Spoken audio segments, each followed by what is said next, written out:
اب آئیے تیسری آیت پر، یہ ہے اصل عملی اعتبار سے اس سورہ مبارکہ کا جو لب لباب ہے، جو اصل حاصل ہے، الا الذین آمنوا وعملوا الصالحات وتواصوا بالحق وتواصوا بالصبر۔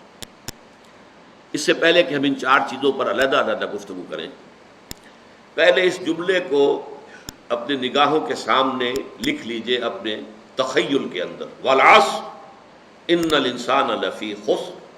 الا الذین آمنوا وعملوا الصالحات وتواصوا بالحق وتواصوا بالصبر۔ پہلا نتیجہ برآمد کیجئے، اس میں انسان کی کامیابی اور ناکامی کا ایک معیار ہمارے سامنے رکھا گیا۔ اگر یہ چار چیزیں ہیں تو انسان کامیاب ہے، چاہے مفلس ہو، قلاش ہو، دنیا میں اس کو کوئی جاننے والا نہ ہو، کوئی پہچانتا نہ ہو، اگر یہ چار چیزیں ہیں تو وہ کامیاب ہے۔ اور اگر یہ چیزیں نہیں ہیں تو چاہے بادشاہ ہو، لکھ پتی ہو، کروڑ پتی ہو، چاہے بہت زبردست اونچے محل میں حویلیوں میں رہتا ہو، کچھ بھی ہو، وہ ناکام ہے۔ کامیابی اور ناکامی، ذالک یوم التغابن، آگے چل کر جب سورہ تغابن ہم پڑھیں گے تو یہ نقطہ کھل کر تفصیل سے آئے گا۔ قرآن مجید کی یہ صورت ہمارے سامنے ایک معیار رکھ رہی ہے، کامیابی کا معیار کیا ہے، ناکامی کا معیار کیا ہے۔ دیکھیے ہر انسان، کچھ لوگ تو ہوتے ہیں بہت ہی ڈھیلے ڈھالے قسم کے، جن کی زندگی میں کوئی خاص امنگ، کوئی ولولہ نہیں ہوتا، کوئی حال، کوئی مقصد نہیں، کچھ نہیں، گویا کہ وہ خود زندہ نہیں ہوتے بلکہ زندگی انہیں گزار رہی ہوتی ہے۔ لیکن اکثر لوگ جو آپ کو ملیں گے، کوئی نہ کوئی امبیشنز ہیں، کوئی مقاصد ہیں، کوئی نہ کوئی نام سامنے جو ہے، کوئی طالب علم ہے ان سے جا کے پوچھئے، کوئی کہے گا میں ڈاکٹر بننا چاہتا ہوں، میں انجینئر بننا چاہتا ہوں، میں کمپیوٹر کی تعلیم حاصل کرنا چاہتا ہوں، میں کوئی بڑا وکیل بننا چاہتا ہوں۔ ہر شخص کے سامنے کامیابی کا کوئی نہ کوئی معیار ہے۔ وَلِكُلٍّ وِجْهَةٌ هُوَ مُوَلِّيهَا، ہر ایک نے اپنے لیے ایک ہدف معین کیا ہوا ہے اور اسی کی طرف رخ کیے ہوئے بھاگ دوڑ کر رہا ہے۔ ہمارے ذہنوں میں کامیابی کے معیارات ہیں، زیادہ دولت ہو جائے کامیابی ہے۔ ہم عام طور پر یہ نہیں سوچتے یہ دولت حرام سے آئی ہے یا حلال سے آئی ہے۔ بہت اونچا محل دیکھا، محسوس ہوا یہ لوگ تو، یہ شخص جو اس میں رہ رہا ہے، بہت، جیسے کہ قارون جب نکلا تھا اپنے پورے شان و شوکت کے ساتھ تو اس کی قوم کے لوگوں نے کہا تھا کہ یہ تو بڑا خوش نصیب انسان ہے، حظ عظیم والا ہے۔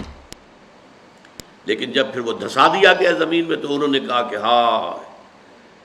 اللہ تعالیٰ کا بڑا فضل ہم پر ہوا کہ ہم قارون کے مانند نہیں تھے، ورنہ ہمیں بھی دھسا دیا گیا ہوتا۔ لیکن یہ تو بات کی بات ہے نا، جب قارون کو دیکھا تھا شان و شوکت کے ساتھ نکلا ہے لوگوں میں، اس وقت تو یہ کہ اعصاب تھر تھرا جاتے ہیں لوگوں کے۔ کوئی بڑی لمبی سی، چمکیلی سی، بھڑکیلی سی کار آپ کے قریب سے گزرے تو ایک دفعہ تو اعصاب کے اندر ارتعاش ہوتا ہے، ہم متاثر ہوتے ہیں، اپنے ماحول سے متاثر ہوتے ہیں۔ اور اس میں پھر یہ کہ ہمارے جو تصورات ہیں کامیابی اور ناکامی کے، اگرچہ اول تو ہے ہی نہیں ہمارے سامنے یہ تصور، کامیابی کیا ہے، ناکامی کیا ہے، لیکن اگر ہو بھی تو ڈاواں ڈول ہو جاتے ہیں،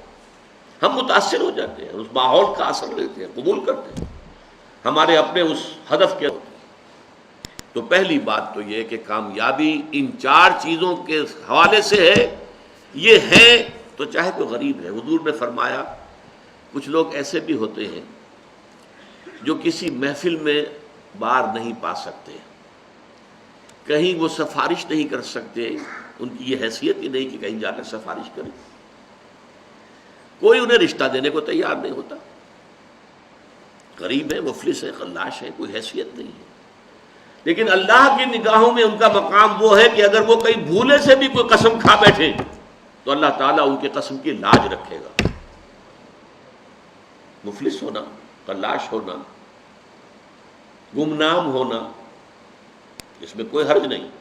اگر ایمان ہے، عمل صالح ہے، تواصی بالحق ہے، تواصی بالصبر ہے، اگر یہ چیزیں ہیں تو ظاہر بات ہے کہ پھر انسان کی کامیابی ہے۔ کتنے ہی صحابہ تھے حضور کے جنہیں فقراء کہا جاتا ہے، جو اصحاب صفہ تھے خاص طور پر، کھانے پینے کے لیے کچھ نہیں، کسی وقت کوئی صدقہ کو آ گیا، کچھ مال کہیں کسی نے بھیج دیا انصاری نے تو کچھ کھا لیا، ورنہ نہیں، پڑے ہیں در پر۔ حضور کی صحبت اور علم یہی وجہ ہے حضرت ابو ہریرہ اصحاب صفہ میں سے تھے،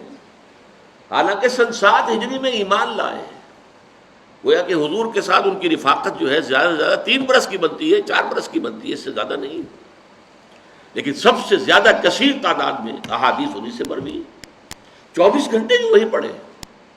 نہ کوئی کاروبار ہے، نہ کوئی دھندا ہے، نہ کوئی دکان ہے، نہ کوئی اور محنت مزدوری ہے،